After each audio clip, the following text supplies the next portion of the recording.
प्रिय विद्यार्थियों, मुख्य परीक्षा के लिए निबंध के अंतर्गत हम आज के सबसे गंभीर मुद्दे वर्तमान परिदृश्य के जम्मू कश्मीर में आतंकवाद पर एक पूर्ण निबंध के परिप्रेक्ष्य में चर्चा कर रहे हैं।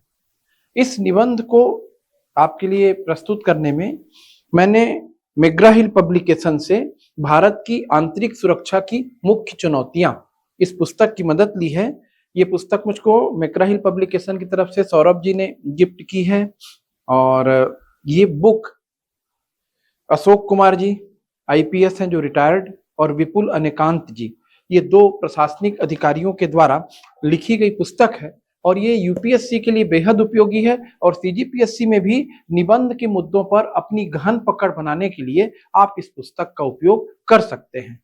अब हम बिना अतिरिक्त समय लिए एक बहुत ही गंभीर मुद्दे पर चर्चा करना शुरू कर रहे हैं, जम्मू कश्मीर में आतंकवाद। इसको समझने के लिए हमें उसकी पृष्ठभूमि से प्रारंभ करके वर्तमान की स्थिति तक आना पड़ेगा।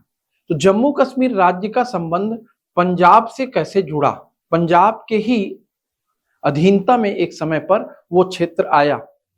भारत में 10 सिख गुरु हुए, गुरु नानक से लेकर गुरु गोविंद सिंह तक। उनका मुगलों से संघर्ष हुआ, ये भी आप जानते हैं।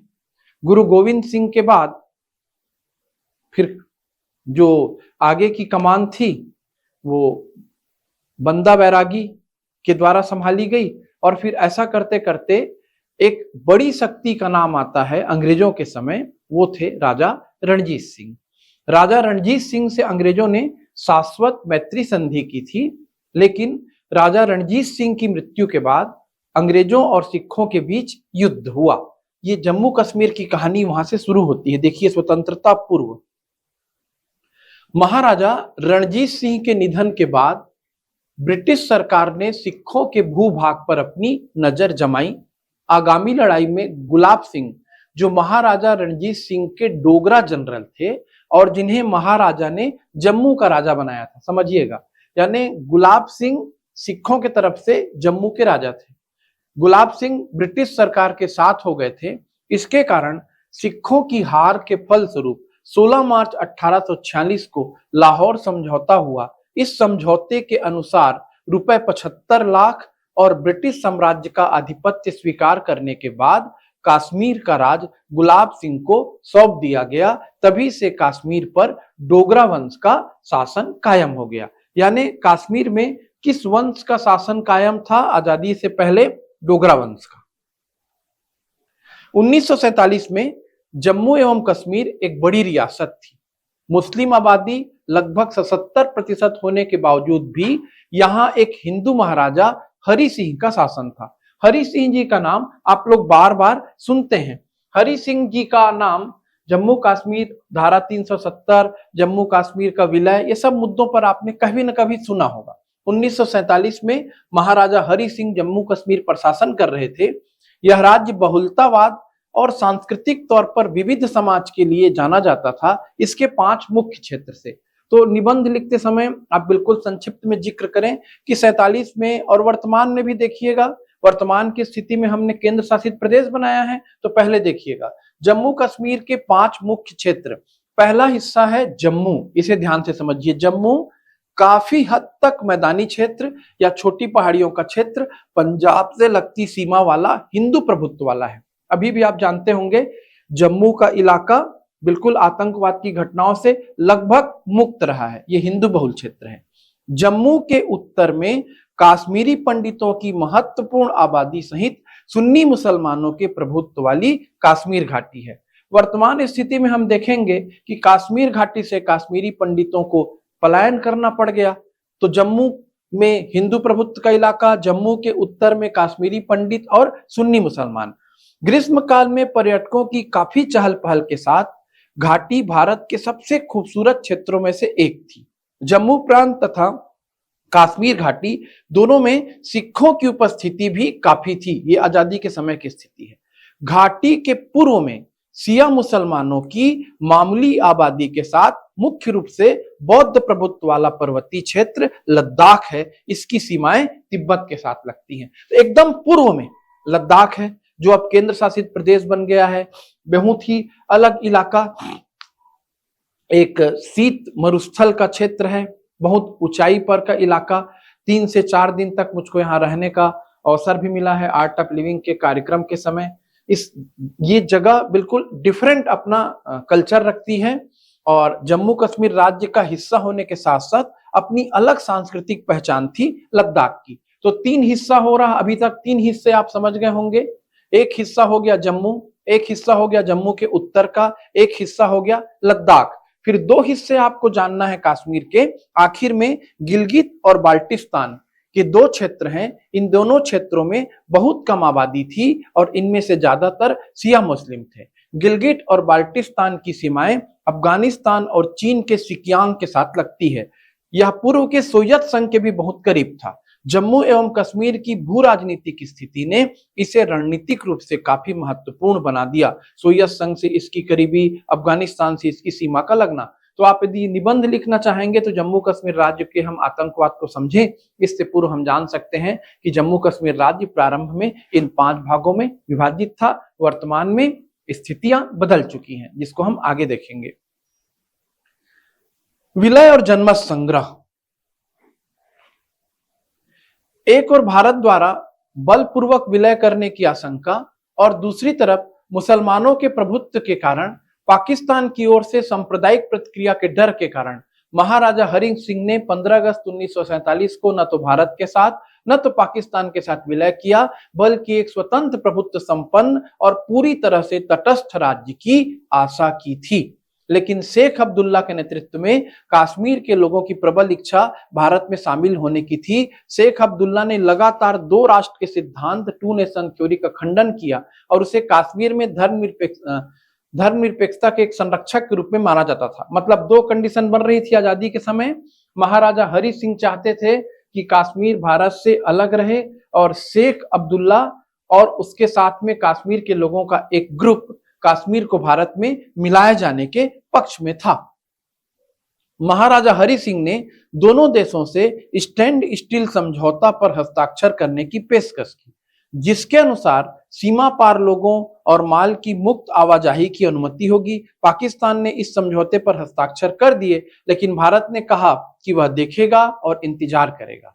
पाकिस्तान के साथ संबंध जल्द ही खराब हो गए। सितंबर 1947 में पाकिस्तान ने सियालकोट और जम्मू के बीच रेल सेवाओं को निलंबित कर दिया। अक्टूबर 1947 में एक तरफ शेख अब्दुल्ला कश्मीर के लोगों को शक्तियों का पूर्ण हस्तांतरण करने के लिए व्यापक आंदोलन का नेतृत्व कर रहे थे, तो दूसरी तरफ पाकिस्तान आर्मी की मदद से कई पठान कबायलियों ने कश्मीर पर आक्रमण कर दिया। तो आजादी के पूर्व की ये स्थिति बिल्कुल आपके दिमाग में क्लियर होनी चाहिए और होगी भी कि कश्मीर पर हमला हुआ। किसके द्वारा हमला किया गया कश्मीर पर? पाकिस्तान के द्वारा, और उन्होंने कबायलियों की आड़ में हमला किया था। अब प्रारंभ में हरि सिंह चाह रहे थे कि कश्मीर भारत से आजाद रहे, पाकिस्तान से भी आजाद रहे, उसका स्वतंत्र राज्य का दर्जा बना रहे। लेकिन जब हमला हो गया पाकिस्तान का, महाराजा हरि सिंह ने नेहरू से सैन्य मदद के लिए अनुरोध किया, उस समय के हमारे प्रधानमंत्री नेहरू जी से। प्रारंभ में नेहरू ने लोगों की इच्छा जाने बिना विलय का समर्थन नहीं किया था। पहले हम कश्मीर के लोगों की इच्छा जानेंगे, महाराजा के कहने से विलय नहीं करेंगे बोले। अवसर तो उसी समय आ गया था, सारी समस्याएं वहां से समाप्त हो सकती थी। अभी देखिएगा समस्याएं उलझती कैसे गई। माउंटबेटन ने दृढ़ता से कहा कि अंतरराष्ट्रीय कानून के अनुसार राज्य का भारत में औपचारिक विलय होने के पश्चात ही सेना भेजी जा सकती है। शेख अब्दुल्ला और सरदार पटेल ने भी विलय पर जोर दिया। अंत में 26 अक्टूबर 1947 को महाराजा हरि सिंह भारत के साथ विलय के दस्तावेज पर हस्ताक्षर करने के लिए मान गए और राज्य के प्रशासन के प्रमुख के तौर पर अब्दुल्ला को नियुक्त करने पर भी सहमत हो गए। तो यहां तक की बात आप समझ चुके होंगे। प्रारंभ में महाराजा हरि सिंह ने कश्मीर को आजाद रखना चाहा, भारत ने विलय के पक्ष में नहीं थे। कश्मीर पर कबायलियों के रूप में पाकिस्तान की ओर से हमला हुआ। महाराजा हरि सिंह ने विलय के लिए, क्योंकि उन्हें अब भारत की मदद की जरूरत थी, विलय के लिए भारत से हस्ताक्षर करके सहमति जारी की। इस विलय के दस्तावेज के अनुसार रक्षा, विदेश, वित्त और संचार को छोड़कर अन्य सभी कानूनों को लागू करने के लिए भारतीय संसद को राज्य सरकार की सहमति लेनी आवश्यक है। यहीं से कश्मीर में दोहरी व्यवस्था का सूत्रपात हो रहा है। मतलब यदि हम कश्मीर में कुछ लागू करना चाहेंगे तो रक्षा, विदेश, वित्त और संचार को छोड़कर अन्य सभी कानून हम कश्मीर की सहमति से ही लागू कर पाएंगे। हालांकि नेशनल कॉन्फ्रेंस यानी शेख अब्दुल्ला की पार्टी और महाराजा दोनों स्थायी विलय चाहते थे। समस्या देखिए कैसे कॉम्प्लिकेटेड होते जाएगी। लेकिन नेहरू ने घाटी में कानून व्यवस्था और शांति बहाल होने पर विलय के निर्णय पर एक जनमत संग्रह आयोजित करने की घोषणा करके एक बेहद आदर्शवादी और विवादास्पद कदम उठाया। तो देखिए, आप निबंध लिख रहे हैं, प्रशासनिक सेवक की तरह निबंध लिख रहे हैं। इस कदम को लेकर हमारे प्रथम प्रधानमंत्री पंडित नेहरू की बेहद आलोचना होती है कि उन्होंने कश्मीर के मुद्दे को विवादित बनाया। वो चाहते तो उसी समय सारी चीजें अच्छे तरीके से सुलझाई जा सकती थी, पर नेहरू एक तरफ से विश्व शांति के मसीहा के रूप में अपनी छवि बनाना चाहते थे, या वास्तव में विश्व शांति चाहते रहे होंगे, या उनको एक आदर्श में विश्वास रहा होगा। और दुनिया आदर्श के सिद्धांतों पर नहीं चलती। जब हम चीन से हारे तब कोटेशन आता है विदेश नीति की, मैं और किताबें भी आपको बताऊंगा, कि भारत ने फिर आदर्शवाद के पंख उतार दिए। उस समय हम हिंदी चीनी भाई भाई की दुनिया में खो गए थे। ऐसे यहाँ पर भी लग रहा था कि जनमत संग्रह कराया जाएगा, कभी संयुक्त राष्ट्र संघ हमारी मदद करेगा, हम वो काम करेंगे जिससे दुनिया में एक नया संदेश जाएगा। तो इसकी आलोचना यहाँ पर भी निबंध में लेखकों ने की है, पर देखिए उनकी आलोचना करने का तरीका क्या है, वही तरीका आपको भी फॉलो करना है। नेहरू ने घाटी में कानून व्यवस्था और शांति बहाल होने पर विलय के निर्णय पर एक जनमत संग्रह आयोजित करने की घोषणा करके एक बेहद आदर्शवादी और विवादास्पद कदम उठाया। यह निर्णय माउंटबेटन की सलाह के प्रति सम्मान और लोकतंत्र के लिए प्रतिबद्धता दिखाने के लिए था। तो ये उसी समय से हम जनमत, जो अब तो जनमत संग्रह का औचित्य ही नहीं रह गया है, बात जनमत संग्रह से बहुत आगे बढ़ गई है। पाकिस्तान जो जनमत संग्रह की बात करते रहता है वो इसी तरह की पृष्ठभूमि को आड़ लेकर के वो करता है। विलय के बाद भारतीय सैनिकों द्वारा आक्रमणकारियों को धीरे धीरे घाटी से बाहर खदेड़ दिया गया, सिवाय उस क्षेत्र से जिसे अब पाकिस्तान अधिकृत कश्मीर पीओके के नाम से जाना जाता है। यहां पर भी संक्षिप्त में ही समझाया गया है, और आपको तो चूंकि वहां से प्रारंभ करके आतंकवाद और आज की स्थिति तक निबंध को लाना है, तो आप इसे और संक्षेप में रखें। लेकिन आप जानते होंगे कि हमारी सेना जीतते जा रही थी, जीतते जीतते यदि उसे पूरी तरीके से जीतने के काम को करने दिया जाता तो पाक अधिकृत कश्मीर से भी हमारी सेना पाकिस्तान के सैनिकों को निकाल बाहर करती। लेकिन हम इस मुद्दे को अब कहां ले जाएंगे, संयुक्त राष्ट्र संघ में। तो विलय के बाद भारतीय सैनिकों द्वारा आक्रमणकारियों को धीरे धीरे घाटी से बाहर खदेड़ दिया गया, सिवाय उस क्षेत्र के जिसे अब पाकिस्तान अधिकृत कश्मीर पीओके के नाम से जाना जाता है। कश्मीर का यूएन से संबंध, इस स्तर पर माउंटबेटन ने भारत को कश्मीर समस्या को संयुक्त राष्ट्र में भेजने का एक सुझाव दिया। संयुक्त राष्ट्र सुरक्षा परिषद के हस्तक्षेप के माध्यम से भारत और पाकिस्तान 1 जनवरी 1949 को युद्ध विराम समझौते पर पहुंचे। युद्ध विराम रेखा को नियंत्रण रेखा एलओसी के रूप में जाना जाता है। आज तो संयुक्त राष्ट्र संघ के प्रासंगिकता पर बार बार सवाल उठाया जा रहा है।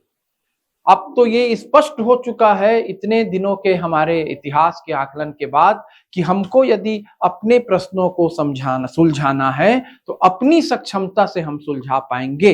हम दूसरों के भरोसे रह करके अपने देश का भला नहीं कर पाएंगे। हमें मजबूत होना पड़ेगा विचारों से, सैनिक शक्ति से, अपने निर्णयों से। तो देखिए ये बात चली गई संयुक्त राष्ट्र संघ में। संयुक्त राष्ट्र संघ ने एलओसी बनवा दी, लाइन ऑफ कंट्रोल। वर्ष 1951 में संयुक्त राष्ट्र ने पाकिस्तान द्वारा उसके नियंत्रण वाले कश्मीर से सैनिकों को हटाने के बाद संयुक्त राष्ट्र के पर्यवेक्षण में एक जनमत संग्रह करवाने का प्रस्ताव पारित किया। हम सब प्रकार से सक्षम होते हुए यूएनओ की बात को मान रहे थे।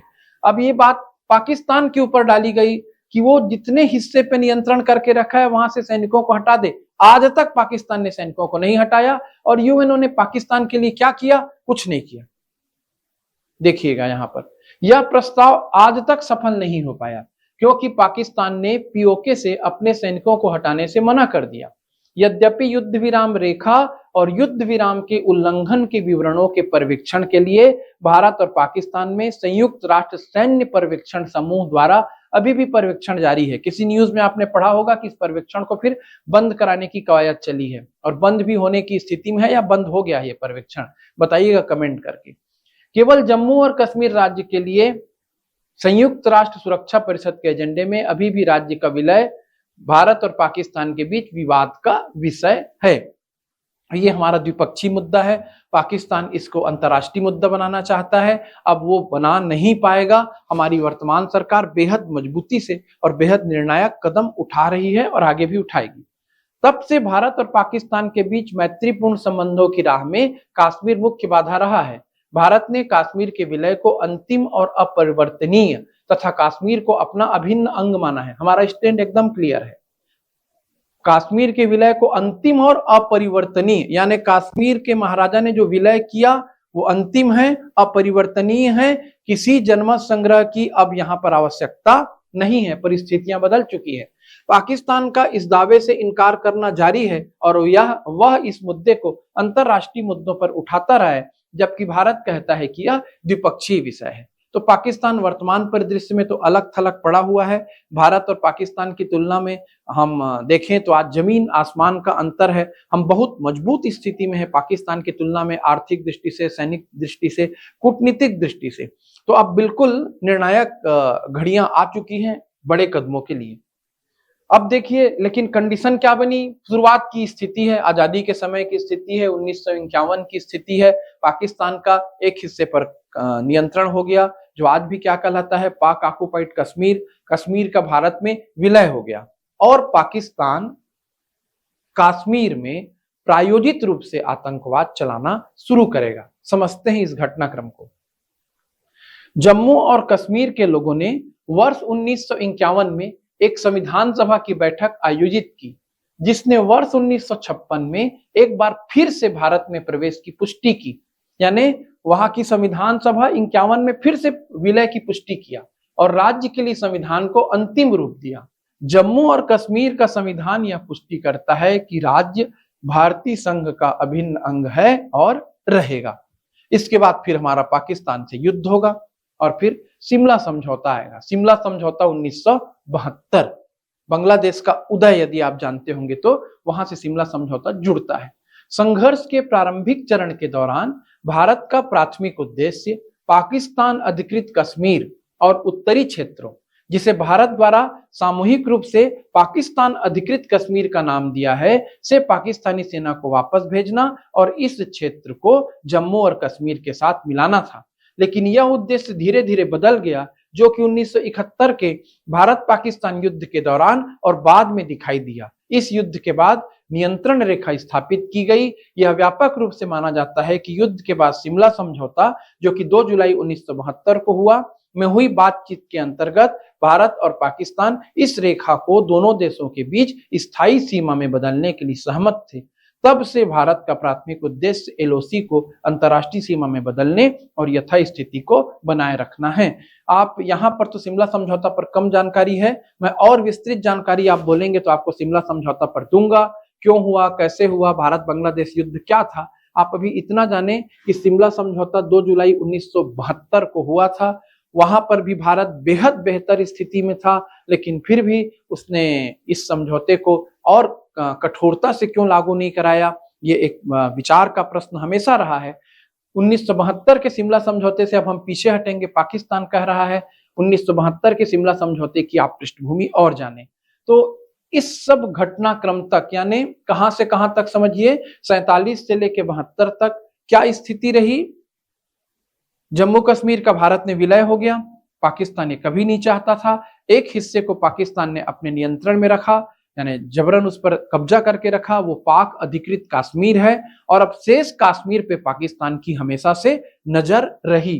तो कश्मीर में आतंकवाद, कम तीव्रता वाला युद्ध या पाकिस्तान द्वारा छद्म युद्ध, ये क्या है, कश्मीर मिलिटेंसी, लो इंटेंसिटी वार और प्रॉक्सी वार बाय आईएसआई।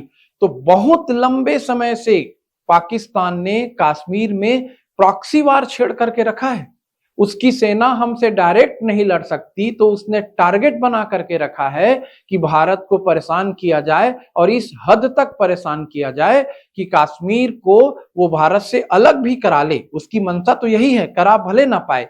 इसीलिए वो कश्मीर के लोगों को बहकाते रहा, कश्मीर में अपने लोगों की घुसपैठ कराते रहा, आतंकवादियों को प्रश्रय देते रहा। इन सब बातों को हम आगे देखेंगे।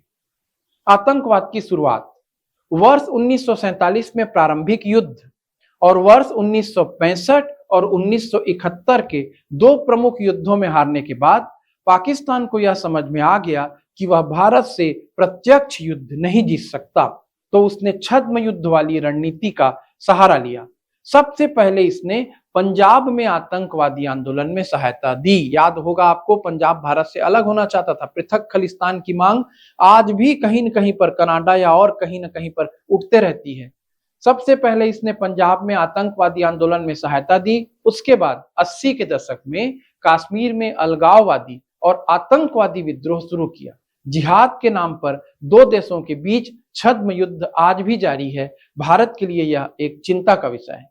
वर्ष 1987 में कश्मीर में हुए विवादित चुनाव ने विद्रोहियों के लिए एक उत्प्रेरक का कार्य किया, जब राज्य विधानसभा के कुछ सदस्यों ने सशस्त्र विद्रोही समूह गठित किए। जुलाई 1988 में उग्र प्रदर्शन, हड़तालों और हमलों की एक श्रृंखला चली। वर्ष 1989 में सीमा पार से मौन रूप से समर्थित एक व्यापक, लोकप्रिय और सशस्त्र विद्रोह शुरू हुआ, जो 1990 के दशक के दौरान भारत की आंतरिक सुरक्षा के अति महत्वपूर्ण मुद्दों में से एक बन गया। देखिए, अब यही से कश्मीरी पंडितों के कश्मीर से पलायन करने की घटना भी जुड़ेगी।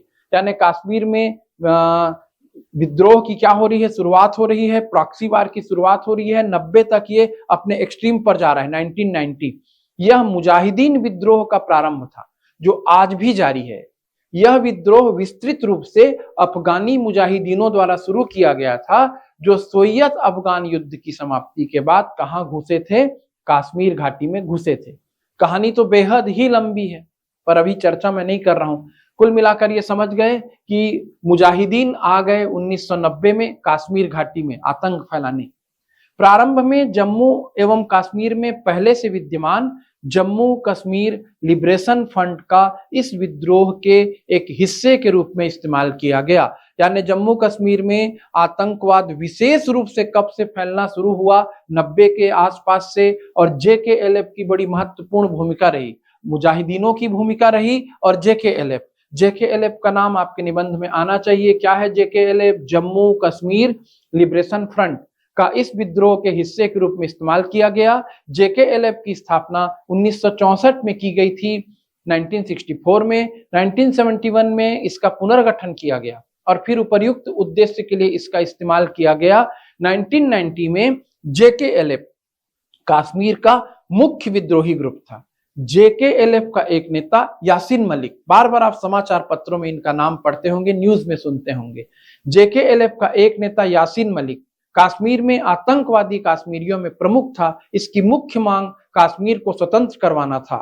1995 से JKLF के एक धड़े ने यासीन मलिक के नेतृत्व में हिंसा के प्रयोग का त्याग कर दिया और विवाद को सुलझाने के लिए पूरी तरह से शांतिपूर्ण तरीकों के प्रयोग पर बल दिया। मतलब JKLF शुरू में हिंसक रहा, फिर हिंसा से थोड़ा पीछे हटा, लेकिन JKLF के पीछे हटने के बाद भी हिंसा नहीं थमेगी। बहुत सारे आतंकवादी ग्रुप कश्मीर में आएंगे, देखिए। परंतु घाटी में हिंसक गतिविधियों में हिजबुल मुजाहिदीन, लश्कर तैयबा, अभी भी नाम आप सुन रहे होंगे लश्कर तैयबा का, हिजबुल मुजाहिदीन, लश्कर तैयबा, जैसे मोहम्मद, अल बदर, हरकत उल अंसार। यदि आप चाहेंगे इन शब्दों का अर्थ समझना, ये क्यों बनते हैं, कैसे बनते हैं, बोलेंगे तो फिर मैं विश्व में इस्लाम इस सीरीज से आपके सामने इन सब बातों को और बताना शुरू करूंगा। तो JKLF और यासीन मलिक थोड़े शांत हुए, लेकिन अब आतंकवाद फैलाने की जिम्मेदारी कौन ले लिया जम्मू कश्मीर में? हिजबुल मुजाहिदीन, लश्कर तैयबा, जैसे मोहम्मद, अल बदर, हरकत उल अंसार, हरकत उल जिहाद इस्लामी जैसे कई नई आतंकवादी ग्रुप लिप्त थे, जिन्होंने नियंत्रण रेखा पार से घुसपैठ की। पाकिस्तान की खुफिया एजेंसी ISI और पाकिस्तान की सरकार ने इन आतंकवादियों को धन, प्रशिक्षण, हथियार इत्यादि मुहैया करवाकर सीधे मदद की। पंजाब की तर्ज पर घाटी में भी वैसी ही आतंकवादी गतिविधियों को जारी रखने की आईएसआई की यह एक सोची समझी चाल थी। यानी एक देश हर प्रकार से आतंकवाद को प्रायोजित कर रहा है, अब उसे इस सब चीज से समाप्ति की ओर ले जाने का समय आ चुका है, निर्णायक समय आ चुका है। ये आतंकवादी संगठन, अब ये देखिए इतने सारे आतंकवादी संगठन, साथ में उनको सपोर्ट मिल रहा है पाकिस्तान का। अब इसका नुकसान क्या होगा देखिए, बहुत अपूरणीय क्षति हुई है भारत को। ये आतंकवादी संगठन घाटी से लगभग 4 लाख कश्मीरी पंडितों को जबरदस्ती भगाने में सफल रहे हैं। इनकी संपत्ति और भूमि पर कब्जा कर लिया गया। परिणाम स्वरूप घाटी के जनसांख्यिकी आंकड़े में काफी बड़ा बदलाव आ गया। विस्थापित पंडित अभी भी सुरक्षित रूप से घाटी में अपने घरों में लौटने में असमर्थ हैं। इनमें से काफी संख्या में कश्मीरी पंडित जम्मू और दिल्ली के अस्थायी शरणार्थी शिविरों में, कॉलोनियों में रह रहे हैं। इनको सुरक्षा प्रदान करने में सरकार की असमर्थता सरकार की विफलताओं में से एक है। अभी तक कश्मीरी पंडित भटक रहे हैं, आप सब जानते हैं। दूसरी तरफ एमनेस्टी इंटरनेशनल और ह्यूमन राइट वॉच जैसे कई मानवाधिकार संगठन नियमित रूप से भारतीय सशस्त्र बलों पर बेकसूरों को दंडित करने, गायब करने, अत्याचार करने और अभिव्यक्ति की स्वतंत्रता का दमन करने जैसे मानवाधिकार उल्लंघन करने का आरोप लगाते रहे हैं। तो अंतर्राष्ट्रीय स्तर पर कहा जा रहा है कि सुरक्षा बलों ने वहां पर मानवाधिकारों का हनन किया है, तो वो सुरक्षा बल कश्मीरी पंडितों के लिए क्यों कुछ नहीं बोलता? देखिए निबंधकार लिख रहा है, यद्यपि इन तथाकथित मानवाधिकार रक्षकों ने विस्थापित पंडितों के बारे में कभी आवाज नहीं उठाई। सो कॉल्ड, आपको दूध का दूध पानी का पानी लिखना है। मानवाधिकारों के हम भी समर्थक हैं, लेकिन किसी के मानवाधिकारों का हनन करके दूसरे के मानवाधिकारों की रक्षा कैसे की जाएगी? जो अपने मानवाधिकारों की बात करते हैं वो कश्मीरी पंडितों के मानवाधिकारों को क्यों भूल गए? कश्मीर में जब वो 26 पर्यटकों को मारते हैं तब फिर मानवाधिकार कहां चला जाता है? जन समूह लामबंदी, अब और एक खतरनाक क्राउड मोबिलाइजेशन का काम चलेगा कश्मीर में। कश्मीर में वर्ष 2008 में हुए चुनावों को शरणार्थियों के संयुक्त राष्ट्र उच्चायुक्त द्वारा आमतौर पर उचित माना गया। 2008 के चुनाव संयुक्त राष्ट्र ने कहा कि ये सही तरीके से, बहुत अच्छे तरीके से हुए थे। आतंकवादियों द्वारा मतदान का बहिष्कार करने की धमकी के बावजूद भी लोगों ने भारी मात्रा में मतदान किया और भारत समर्थक जम्मू कश्मीर एवं national conference party, Kashmir national conference party को राज्य में सरकार बनाने के लिए चुना। इस चुनाव में हुए उच्च मतदान को इस रूप में देखा गया कि लोग कश्मीर में शांति और सद्भावना चाहते हैं। एक तरफ घाटी में आतंकवाद, एक तरफ कश्मीरी पंडितों का विस्थापन, दूसरी तरफ भारत की ओर से निरंतर लोकतंत्र की बहाली के प्रयास, और 2008 में बात पहुंच गई, कश्मीर में चुनाव हो गए। इसके बाद देखिएगा समस्याएं जब बढ़ती गई, आप यदि 2008 से लेकर के जब कश्मीर में 370 को हटाया गया, जब कश्मीर को केंद्र शासित प्रदेश बनाया गया, लद्दाख को केंद्र शासित प्रदेश बनाया गया, तो आप जब वहां तक पहुंचेंगे और अपने सरकार की दृढ़ इच्छा शक्ति को देखेंगे, तब आपको दुष्यंत कुमार की पंक्तियां आएंगी कि हो गई है पीर परवस्सी पिघलनी चाहिए, इस हिमालय से कोई गंगा निकलनी चाहिए। मतलब समस्याएं इतनी बढ़ गई थी कि यदि दृढ़ इच्छा शक्ति से कश्मीर से केंद्र सरकार के नियंत्रण वाली शक्तियां काम नहीं करती, कश्मीर को केंद्र शासित प्रदेश का दर्जा नहीं देती, धारा 370 नहीं हटता, लद्दाख को अलग केंद्र शासित प्रदेश नहीं बनाया जाता, तो आज जिस स्थिति में कश्मीर है वैसा नहीं रहता। अभी पर्यटकों को मारे जाने की घटना बेहद शर्मनाक है, निंदनीय है, लेकिन बावजूद इसके कश्मीर पर्यटन उद्योग में आगे बढ़ चुका है।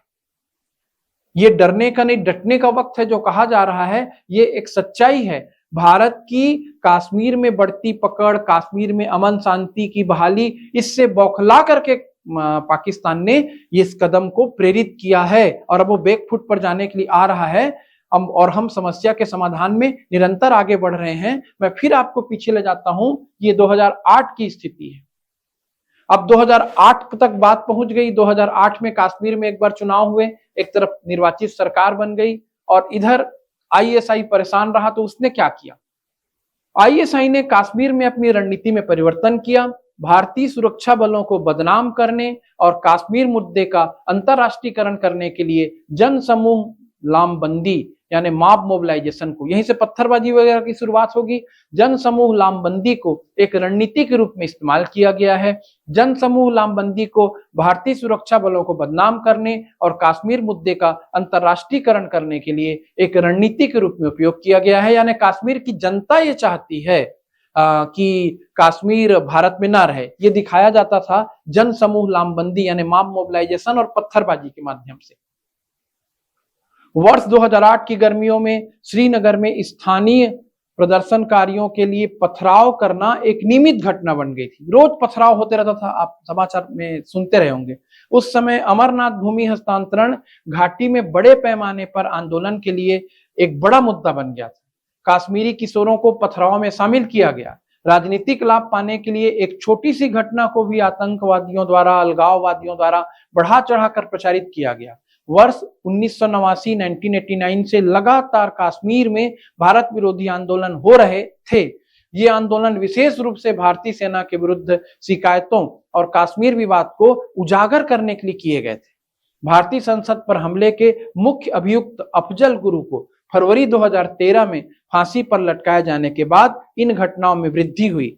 तो अफजल गुरु की फांसी, 2016 में बुरहान मुजफ्फर वानी की मौत ने कश्मीर के हालात को और बिगाड़ दिया। इससे घाटी के युवाओं में कट्टरता बढ़ गई। तो इन सब चीजों को आपने देखा, समझा, कैसे छद्म प्रणाली अपनाई गई, कैसे कश्मीर में क्या होते गया, अशांति बढ़ती गई, कैसे पत्थरबाजी की घटनाएं लगातार होती गई, आप जान रहे हैं। अब इसके बाद गवर्नमेंट की तरफ से क्या किया गया, इन सब चीजों से निपटने के लिए मजबूत कदम उठाना शुरू किया गया। हमारी सरकार बदली, मजबूत इरादों की सरकार मजबूत कदम उठाने लगी। एक काम हुआ, ऑपरेशन ऑल आउट। यह एक आतंकवाद विरोधी अभियान था। इसे जम्मू कश्मीर से आतंकवादियों को मार भगाने के लिए जुलाई 2017 में शुरू किया गया था। इसकी दूरगामी योजना घाटी में अमन कायम करना था। ऑपरेशन ऑल आउट का जिक्र होना ही चाहिए आपके निबंध में। इसकी दूरगामी योजना घाटी में अमन कायम करना था। घाटी में जड़े जमाए विभिन्न आतंकवादी समूहों जैसे लश्कर, जैश, हिजबुल और अल बदर के 258 टेररिस्ट को ऑपरेशन ऑल आउट में सूचीबद्ध किया गया था, जिन्हें घाटी से बाहर करना या मार गिराना था। ऑपरेशन ऑल आउट शुरू करने के काफी पहले ही खुफिया एजेंसियों ने आतंकवादियों के छिपने के ठिकाने और उनकी आतंकी गतिविधियों की खास जगहों का पता लगाने के लिए गुप्त रूप से जिलेवार सर्वेक्षण किया। तो जुलाई 2017 में शुरू किया गया ऑपरेशन ऑल आउट काफी व्यापक रणनीति के साथ शुरू किया गया था और ये काफी वृहद पैमाने पर संचालित भी हुआ और ये सफल भी रहा। इसके बाद पुलवामा और बालाकोट की घटनाएं आपने सुनी होंगी। 14 फरवरी 2019 को जम्मू कश्मीर श्रीनगर राजमार्ग से गुजर रहे सीआरपीएफ के काफिले पर सबसे जघन्य आत्मघाती हमला हुआ, जिसमें 42 जवान शहीद हो गए थे। बम विस्फोट को 20 वर्षीय जैसे मोहम्मद से जुड़े आत्मघाती मानव बम आदिल अहमद डार ने अंजाम दिया था। बाद में जैसे मोहम्मद ने हमले की जिम्मेदारी भी ली थी।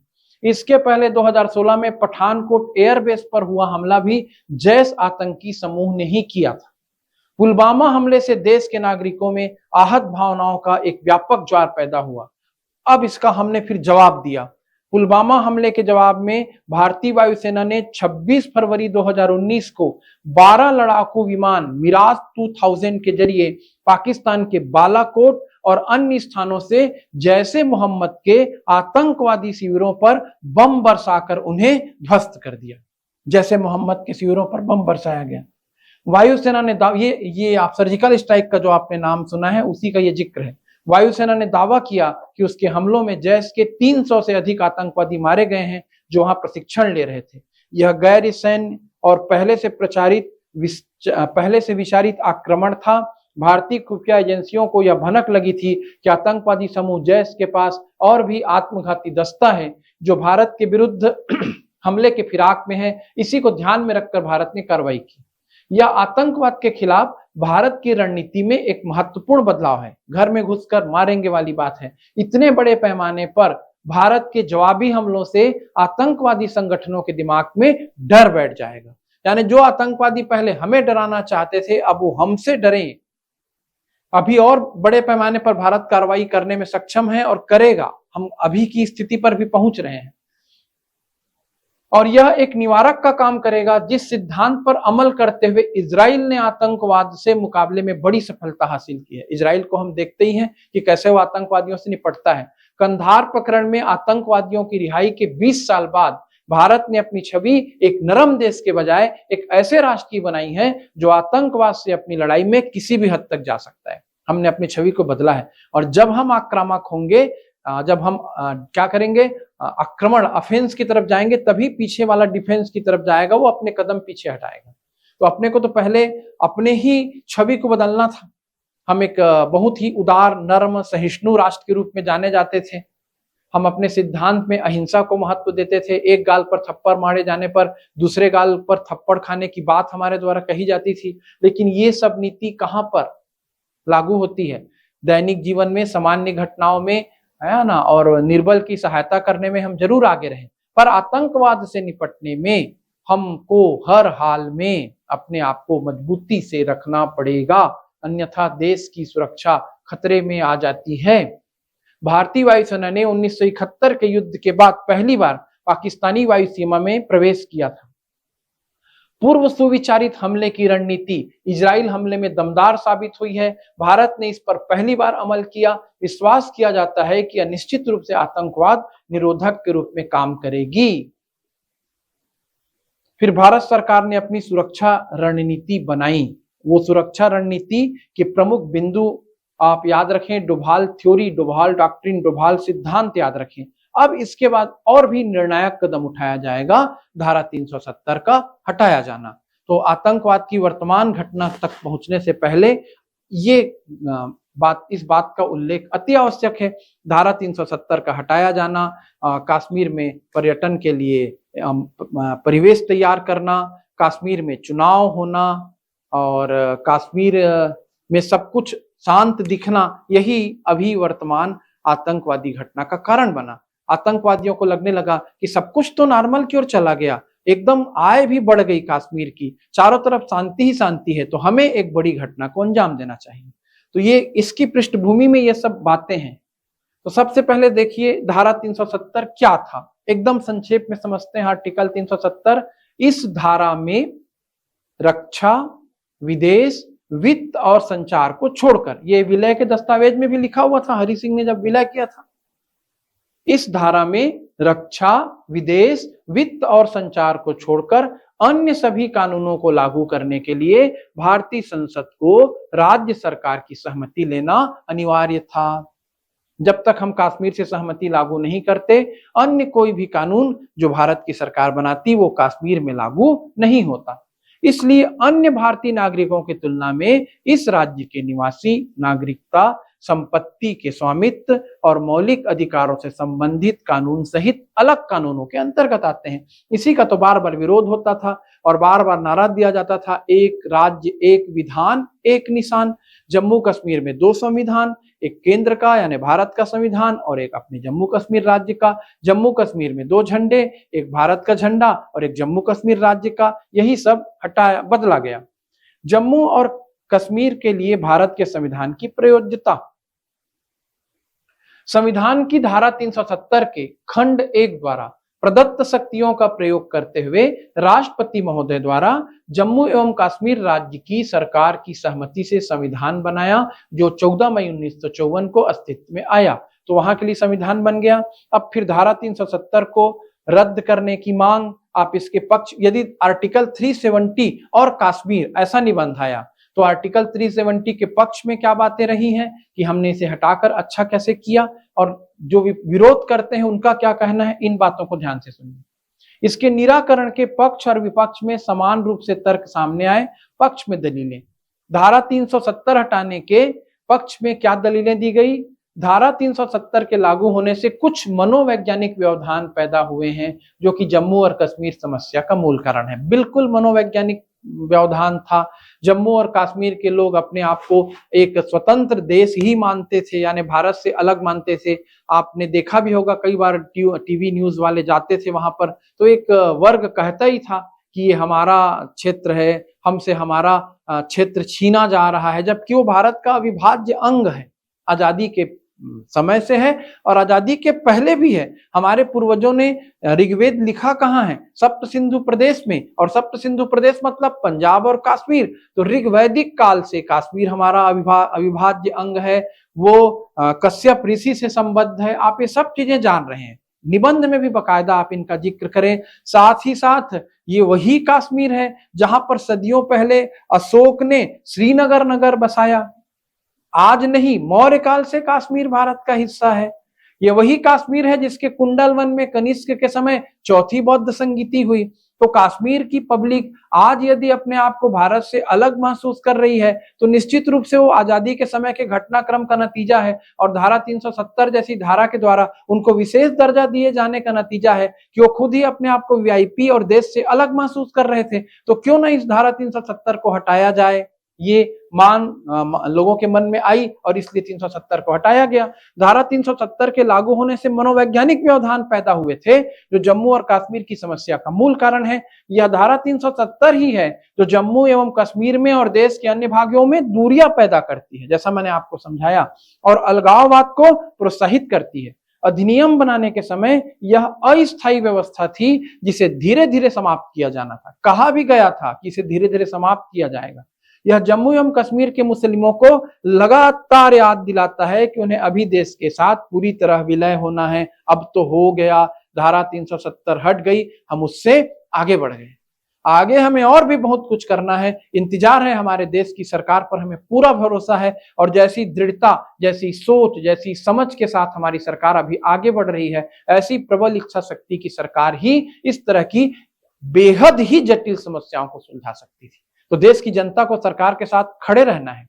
छोटी छोटी आतंकी घटनाओं से अपना और अपने देश के मनोबल को टूटने नहीं देना है। विपक्ष में दलीलें, अब इसके विपक्ष में कि 370 हटाने के गंभीर परिणाम होंगे। लोगों ने कहा यह अलगाववादियों को जनमत संग्रह की मांग कराने को प्रोत्साहित करेगा, जिससे जम्मू और कश्मीर के मुद्दे का अंतर्राष्ट्रीयकरण हो जाएगा, पर ऐसा कुछ भी नहीं हुआ। धारा 370 को हटे लंबा समय बीत गया। 5 अगस्त 2019 को देखिए, भारत सरकार ने संविधान के अनुच्छेद 370 को रद्द करने की घोषणा की। यह एक लंबे समय से अतिशोध्य समाधान था जो जम्मू और कश्मीर राज्य को पूरी तरह से भारत में एकीकृत करके घाटी में स्थिति को स्थिर करने में मदद करेगा। अनुच्छेद 370 ने जम्मू और कश्मीर राज्य को रक्षा, विदेश, वित्त और संचार मामले के अतिरिक्त पर्यटन मामले के अतिरिक्त पर्याप्त राजनीतिक स्वायत्तता प्रदान की। यह लंबे समय से वाद विवाद का विषय था। सरकार के अनुसार यह मूल रूप से कश्मीर को शेष भारत के साथ समान स्तर पर लाने के लिए किया गया था। इसके अतिरिक्त अलगाववादी आंदोलन गतिविधियों और आईएसआई द्वारा वित्त पोषित पथराव की हालिया घटनाओं में वृद्धि के साथ घाटी में एक विघटनकारी वातावरण बनाया गया था। अतः इस तरह का कदम उठाने की आवश्यकता थी। जम्मू कश्मीर राज्य और देश की सुरक्षा के लिए अति आवश्यक था कि वो केंद्र शासित प्रदेश बने, वहां से धारा 370 हटे, डायरेक्ट केंद्र का वहां पे कंट्रोल रहे। मैप देखिए जिसकी मैं आपसे चर्चा कर रहा था, ये है लद्दाख, पूर्वी क्षेत्र, इधर जम्मू और कश्मीर, और ये लद्दाख का इलाका इधर चीन से जुड़ता है, जम्मू कश्मीर का हिस्सा पाकिस्तान अफगानिस्तान से जुड़ता है। ये हमारा सीमा प्रांत है। हम अपने सीमा प्रांत को कैसे असुरक्षित छोड़ देंगे? हम अपने सीमा प्रांत को कैसे अलगाववाद, आतंकवाद का शिकार होने देंगे? यदि हम एक सक्षम सरकार हैं, निश्चित रूप से हम अपनी सीमा की सुरक्षा बेहद ही मजबूती से करेंगे। हर सक्षम सरकार को करनी चाहिए और हमारी सरकार कर रही है, और देश के हर नागरिक को इस कदम पे सरकार का साथ देना चाहिए। इन मुद्दों पर कोई भी राजनीति होनी नहीं चाहिए, और युवाओं से मेरा अनुरोध है कि इन मुद्दों पर राजनीति को न तो प्रश्रय दें, न तो वो सहमति दें। किसी भी पार्टी के द्वारा यदि देश हित के विरोध में कुछ काम किया जाएगा, मैं किसी भी पार्टी की बात नहीं ले रहा हूं, राजनीति की कोई भी पार्टी देश हित से ऊपर अपने व्यक्तिगत स्वार्थों को महत्व देगी तो ऐसी पार्टियों का हम समर्थन नहीं करेंगे, कोई भी पार्टी रहे। देश सबसे पहले होना चाहिए। देख रहे हैं सियाचिन ग्लेशियर की स्थिति, कितनी ऊंचाई पर यह ग्लेशियर है और कैसे ये चाइना भारत की सीमा है, और कैसे हमारे सैनिक अपनी जान की बाजी लगाकर वहां पर इतने ठंड में देश की रक्षा के लिए प्राण दिए रहते हैं, और कैसे हम अपने देश को इन सैनिकों के मनोबल को कमजोर करने देंगे। हम हर संभव प्रयास करेंगे, हमारी सरकार कर रही है कि इस तरह की घटनाएं रुकें देश में, और अच्छे प्रयास हैं। जम्मू और कश्मीर पुनर्गठन अधिनियम 2019 31 अक्टूबर 2019 को अधिकृत हुआ। यह अधिनियम, देखिए इसके डेट की क्या वैल्यू है समझिएगा, 31 अक्टूबर के डेट को आप टाइप करके बताइएगा, इस डेट को हुआ था। यह अधिनियम जम्मू और कश्मीर राज्य को केंद्र शासित प्रदेश और लद्दाख को केंद्र शासित प्रदेश के रूप में पुनर्गठित करता है। दोनों केंद्र शासित प्रदेश बन गए।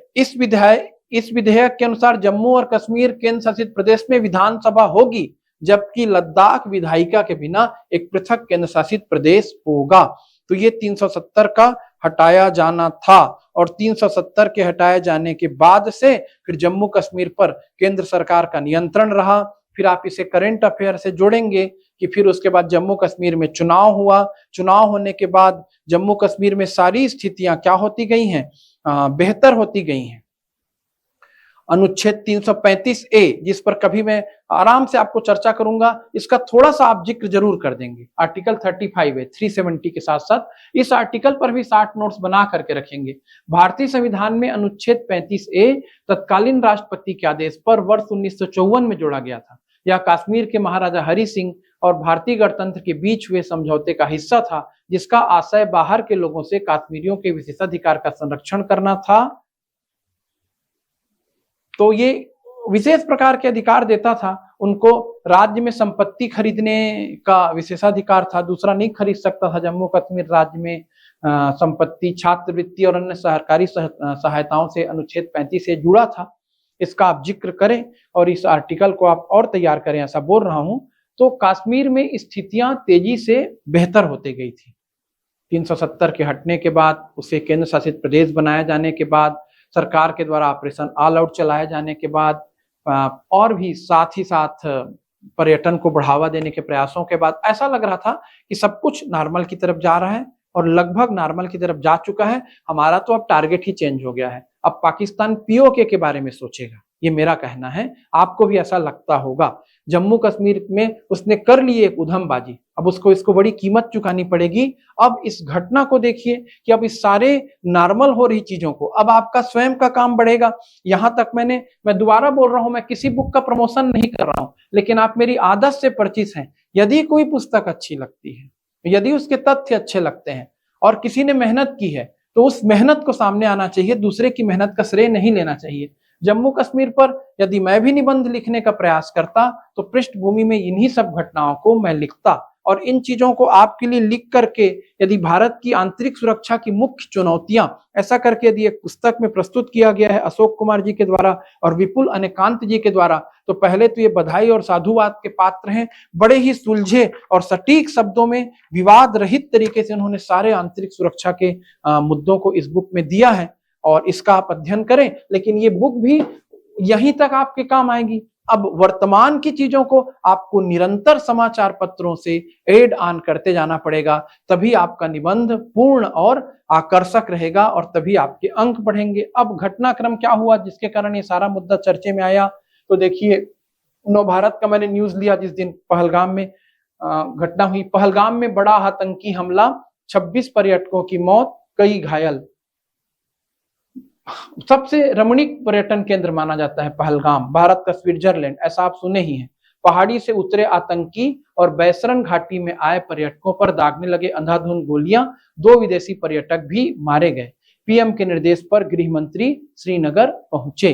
तो ये आप इस तारीख का जिक्र करें, पहलगाम में आतंकवादी घटना हुई। जम्मू कश्मीर के पहलगाम में मंगलवार को आतंकवादियों ने पर्यटकों पर अंधाधुंध गोलियां बरसाकर कम से कम 26 लोगों को मार डाला। सेना की वर्दी में आए दहशतगर्दों ने पहलगाम से 10 किलोमीटर दूर बायसरन घाटी में पर्यटकों से पहले उनका धर्म पूछा, परिचय पत्र देखे और फिर हिंदू हो कहकर गोली मार दी। 26 मृतकों में ज्यादातर पर्यटक हैं, जबकि 2 विदेशी और 2 स्थानीय शामिल हैं। हमले में कम से कम 20 लोग घायल हुए हैं। तो ये सब आपने समाचार पढ़ा भी है। रायपुर के कारोबारी की भी मौत हुई है, ये भी आप जानते हैं। और प्रधानमंत्री को बताना करके मृतकों में कर्नाटक के शिवमोगा के कारोबारी मंजूनाथ राव शामिल है। मंजूनाथ की पत्नी ने बताया कि आतंकियों ने उनके पति को सिर में गोली मारी और उनसे कहा कि मेरे पति को मार दिया, मुझे भी मार दो। इस पर आतंकी बोले तुम्हें नहीं मारेंगे, जाओ मोदी को बता दो। तो कश्मीर में बेहतर होती परिस्थितियों को विवाद के दायरे में लाने, कश्मीर में बढ़ते पर्यटन को गिराने की मंशा से ये घटना की गई, ये आपके दिमाग में स्पष्ट रहे। अब जैसे ही ये घटना हुई है तो हमारा फर्ज बनता है, हमारे देश का फर्ज बनता है कि इस बड़ी घटना पर वो क्या करे, गंभीरता से एक्शन ले। दोहरी जिम्मेदारी आ जाती है, एक तो कश्मीर के बढ़ते पर्यटन उद्योग को बचाए रखना है, भारत के मनोबल को बनाए रखना है, पाकिस्तान को इस हमले का जवाब देना है, आतंकवादियों को पकड़ना है। यानी सरकार कितने मुद्दों पर जूझेगी देखिए। तो जैसे ही दूसरे दिन का ये समाचार है, इसका भी आप न्यूज में जिक्र करेंगे, मतलब अपने लेख में, निबंध में जिक्र करेंगे। जैसे ही फिर पहलगाम हमला हुआ, हमने सिंधु जल संधि स्थगित कर दी। इस पर भी आपको अलग से निबंध तैयार करना है, या निबंध न तैयार करें तो किसी निबंध में तो ये बार बार जिक्र आएगा, क्या था सिंधु जल समझौता। नेक्स्ट कभी वीडियो में बताऊंगा, यहां पर भी संक्षिप्त में मैं चर्चा करूंगा। पहलगाम हमले की प्रतिक्रिया में हमने सिंधु जल संधि स्थगित कर दी, अटारी चौकी बंद कर दी, आतंकियों के खिलाफ हमने अभियान चलाया, और पहले प्रधानमंत्री ने कहा कि हमले के बाद किसी को नहीं छोड़ेगा भारत। फिर और उनका आक्रामक बयान आया कि हम इस घटना के जिम्मेदार लोगों को मिट्टी में मिला देंगे। और अभी आप आज और कल की न्यूज देख ही रहे हैं कि जो भी आतंकवादी घटनाओं में संलिप्त थे, जिन लोगों ने आतंकवादियों को सहयोग दिया था, उनके घर नेस्त नाबूद कर दिए जा रहे हैं। सरकार बहुत दृढ़ता से कदम उठाना शुरू कर दे रही है। 5 अहम फैसले दूसरे ही दिन लिए गए थे। जब तक पाकिस्तान आतंकी हमले, इन 5 पॉइंट्स को याद रखिएगा। आतंकवाद के विरुद्ध हम अब नो टॉलरेंस की नीति में हैं, और पाकिस्तान को भी हम किसी भी प्रकार से अब टॉलरेंस में लेने की मूड में ही नहीं है। हमें कहीं से उनके साथ संबंध बहाली करते हुए आप नहीं देखेंगे। हम उनसे एक दूरी बना करके रखे हुए हैं। हमारी आवश्यकता नहीं है मैत्री आवश्यकता है पाकिस्तान की आवश्यकता है कि वो अपने आप को आर्थिक रूप से सक्षम बनाए, और पाकिस्तान इस चीज को जानता ही है। अब उसको मानना पड़ेगा कि उसकी जरूरत भारत है, भारत को अब पाकिस्तान की जरूरत नहीं है। भारत बहुत आगे बढ़ चुका है। पहला अहम फैसला, जब तक पाकिस्तान आतंकी हमले और दहशतगर्दों को समर्थन बंद नहीं करता, सिंधु जल संधि एक तरफा रूप से स्थगित रहेगी। मैं क्लास में पढ़ाते समय कई बार कहता था कि सिंधु नदी का पानी जिस दिन हम रोक देंगे, उस दिन पाकिस्तान को पता चलेगा कि वो किस खतरनाक स्थिति में फंस गया है। अभी भी पानी जा रहा है, उसको रोकने के लिए हम सारे प्रयास करेंगे। सिंधु का पानी ही तो पाकिस्तान को जल पोषित करके रखा है, और भारत उसे गुजरने दे रहा है, तब तो पानी वहां जा रहा है। पाकिस्तान हमसे ही तो अलग होकर के बना है। तो पहला कदम, ये सबसे निर्णायक और ठोस कदम था। कभी ना कभी ये उठाया जाएगा, मैंने बार बार क्लास में कहा था। और अब उस निर्णायक घड़ी को बड़ी मजबूत इच्छा शक्ति के साथ हमारी सरकार ने घोषित करके उठाया है। जब तक पाकिस्तान आतंकी हमले और दहशतगर्दों को समर्थन बंद नहीं करता, सिंधु जल संधि एक तरफा रूप से स्थगित रहेगी। दोनों देशों में मौजूद एक दूसरे के उच्चायोगों में राजनयिकों की संख्या 55 से घटाकर 30 की गई। उच्चायोगों में रक्षा सेवाओं के पद तत्काल खत्म, पदों पर मौजूद लोग वापस लौटेंगे। अटारी वाघा सीमा चौकी तत्काल प्रभाव से बंद। पाकिस्तानी नागरिकों को सार्क वीजा पर भारत आने की अनुमति नहीं, जो पहले आए हैं उन्हें 2 दिन में जाना पड़ेगा। इस तरह की चीजों को, और देखिए फिर इस हमले की जिम्मेदारी, इसका मास्टरमाइंड किसे ठहराया गया? सैफुल्लाह खालिद। तो आप लगातार क्या करेंगे, इन चीजों पर समाचार पत्र से जुड़े रहेंगे, और आपको पूरा एक निबंध तैयार करना है। मैंने आपसे पहले ही कहा है कि मैं आपसे इस सीरीज में मदद तभी करूंगा, बाकी लोग तो देख ही रहे हैं जो संस्थान के बाहर हैं, जो मेरे संस्थान से सीधे जुड़े हुए छात्र हैं। अब इस पूरे घटनाक्रम को बार बार सुनकर, पढ़कर उनको 750 शब्दों में निबंध तैयार करना है। कम से कम 20 विद्यार्थी यदि मुझसे निबंध तैयार करके चेक कराएंगे तो फिर मैं और भी इससे गंभीर मुद्दों पर आपकी मदद करूंगा। तो ये सारी मेहनत आपके लिए है। भारत सरकार एक तरफ आतंकियों से निपट रही है, दूसरे तरफ कूटनीतिक स्तर पर क्या कर रही है। देखिए, सऊदी अरब, अमेरिका, इजराइल जैसे देशों के संपर्क में भी हमारी सरकार है, और कड़ी कार्रवाई होगी। हमने बार बार कहा है, कहां और कैसे, ये आपके सामने समय के साथ आते जाएगा। अभी देखिए, ये है जैसे मैंने कहा था कि भाई सिंधु जल समझौता हमने स्थगित कर दिया है, पर नदी का पानी सहसा हमारे कहने से नहीं रुकेगा। तो हम तैयारी कर रहे हैं, एक बूंद भी पानी पाकिस्तान ना जाए, ऐसी हो रही तैयारी। उस पानी को रोकने के लिए हम कैसे कदम उठाएंगे। सिंधु जल संधि को निलंबित करने के बाद भारत ने पाकिस्तान को बूंद बूंद पानी के लिए तरसाने की व्यापक रणनीति तैयार की है। गृह मंत्री अमित शाह की अध्यक्षता में हुई बैठक में सिंधु नदी के प्रबंधन और उपयोग पर त्रिस्तरीय रणनीति तैयार की गई है। भारत की पहली कोशिश संधि के निलंबन का पाकिस्तान को तत्काल असर दिखाने का है। बैठक के बाद जल संसाधन मंत्री CR पाटिल ने कहा, संधि पर निर्णय को तुरंत अमल में लाया जाएगा। एक बूंद भी पानी पाकिस्तान न जाए, इसके लिए 3 चरणों में निर्णय लागू किया जाएगा। पहले चरण में तत्काल कुछ निर्णय लिए गए हैं, इसके बाद मध्यावधि और दीर्घ अवधि की रणनीति लागू की जाएगी। उन्होंने कहा कि संधि के निलंबन का पाकिस्तान पर तत्काल असर हर हाल में सुनिश्चित किया जाएगा। मतलब हम रोक करके ही दिखाएंगे पानी को। भाई अभी हमने कोई बड़ा बांध नहीं बना लिया है, ये एक लंबा मुद्दा है सिंधु जल संधि, जिस पर मैं आपको कभी चर्चा करके बताऊंगा। हम पानी रोकेंगे और रोकना हमारी क्षमता में है।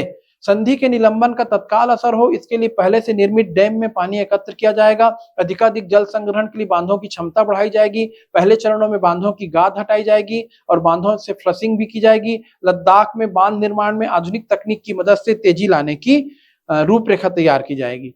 लश्कर आतंकी लाली ढेर पहलगाम हमले में शामिल 2 दहशतगर्दों के घर जमींदोज, ये घटना भी आप देख रहे हैं। उधर पाकिस्तान ने कबूला कि वो पाकिस्तान के एक राजनीति से जुड़े व्यक्ति हैं जो कि कह रहे हैं कि हम कहीं न कहीं से आतंकवादी घटनाओं से जुड़े रहे हैं। तो इस तरह की चीजें आप न्यूज में लगातार पढ़ते चढ़ें और अपने न्यूज को बढ़ाएं। अब इसे दीपक वोहरा जी के निबंध से जुड़िएगा।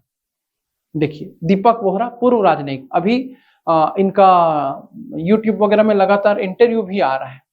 क्या इंटरव्यू आ रहा है, देखिए ये क्या बोल रहे हैं। जैसे मैं आपको बार बार समझा रहा हूं, पाकिस्तान ने बहुत बड़ी गलती की है। पाकिस्तानी सेना के 7 आतंकियों ने, सीधे सीधे सेना के लिख रहे हैं, पाकिस्तानी सेना के 7 आतंकियों ने पहलगाम में हमारे करीब 2 दर्जन पर्यटकों को हिंदू के रूप में पहचान कर मार डाला। इससे पहले पाकिस्तान ने पुलवामा में हमारे सुरक्षा बलों पर हमला किया था। अब पाकिस्तान पर पलटवार करने की हमारी बारी है। दशकों बाद पहली बार, इसको भी जिक्र करना है आपको, दशकों बाद पहली बार श्रीनगर में पाकिस्तान विरोधी प्रदर्शन हुए हैं, जहां पहले लोग आतंकवादियों की मौत का विरोध करने के लिए सड़कों पर उतर आते थे, अब वो पाकिस्तान का विरोध करने के लिए सड़कों पर आए हैं। मैं बुरहान वानी का जिक्र कर रहा था।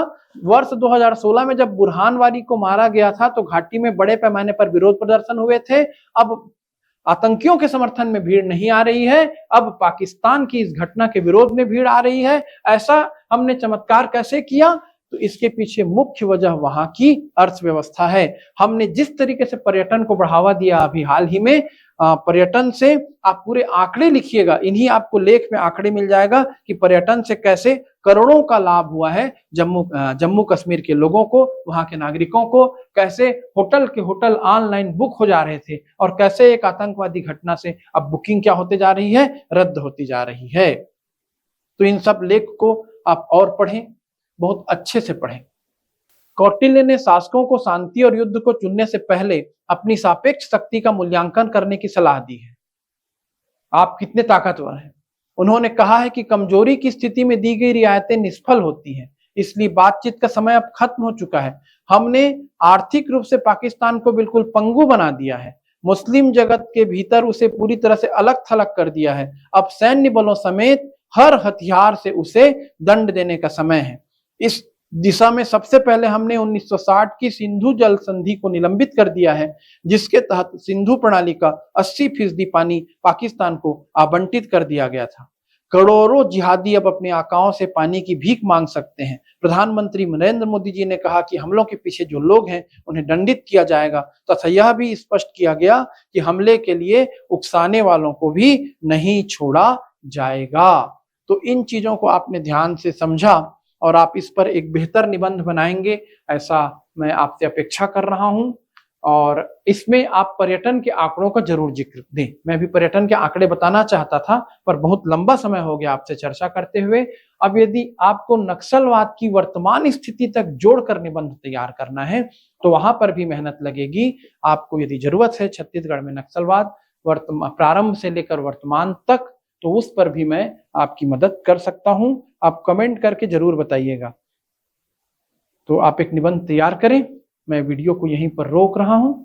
आप सभी को ऑल द बेस्ट। धन्यवाद।